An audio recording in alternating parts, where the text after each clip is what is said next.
स्वरूप अभी वैधानिक रूप से नहीं मिल पाया। तो जो शुद्ध हिंदी है, तत्सम शब्दों से युक्त जो हिंदी है, उसको प्रसारित करना और उसको दूसरों तक उन शब्दों को पहुंचाने का सबसे बड़ा कार्य अगर किसी ने किया है तो इन छायावादी कवियों ने। पंत जी की कविताओं को आप पढ़ें, आपको शुद्ध हिंदी संस्कृत तत्सम शब्दों का तत्सम स्वरूप मिलेगा। तो प्रकृति का इतना प्रेम और बचपन से ही कविता लिखने की शौक। बचपन में विवेकानंद आए थे तो हुआ उन्होंने लिख रखा था, माँ अल्मोड़े में आए थे जब राजर्षि विवेकानंद, मखमल विश्वाई थी दीपावली की गई अनंत, बिना पावड़े मद में क्या वे चलन ही नहीं चल सकते थे, और दीपावली की गई हुआ क्या मध्य दृष्टि कुछ रखते थे। तो बालक की उस उत्सुकता को देखिए, मतलब कविता लिखने का प्रारंभ और बाद में जब परिपक्वता की ओर आए तो प्रकृति का सानिध्य मिला है। और जैसे आपने जो सूत्र वाक्य में जो कविता दी है, छोड़ तृणों की व्रत छाया, तोड़ प्रकृति से भी माया, बाले तेरे बाल जाल में कैसे उलझा हो जाए। तो कवि तो इससे लगता है कवि को प्रकृति से अनन्य प्रेम।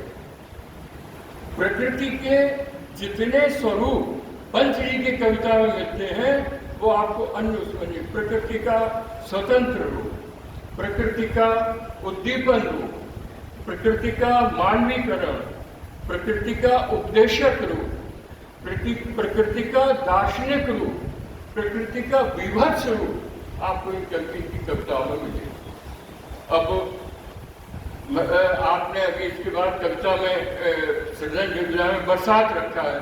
देखिए पंत जी ने प्रकृति के इस चित्रण को बरसात को अपनी एक कविता सावन भादों में उन्होंने लिखा कि पावस ऋतु थी पर्वत प्रदेश, पल पल परिवर्तित प्रकृति वेश, मेघलाकार पर्वत अपार, अपने सहस्त्र दृढ़ सुमन पार, अब लोक रहा था बार बार, नीले जल में निज महाकार, इस जिसके चरणों में पड़ा ताल, दर्पण सा फैला है विशाल।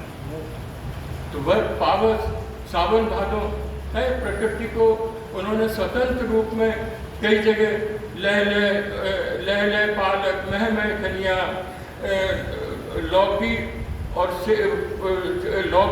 सेम फली फूली, मखमली टमाटर हुए लाल, मिर्चों की बड़ी हरी थैली, आलम स्वतंत्र रूप में। प्रकृति को उपदेशक रूप में आप उनकी कविता पढ़िए। ये आपका गंगा के तट पर वो जो काला कांकर के राजमहल वो नौका विहार है।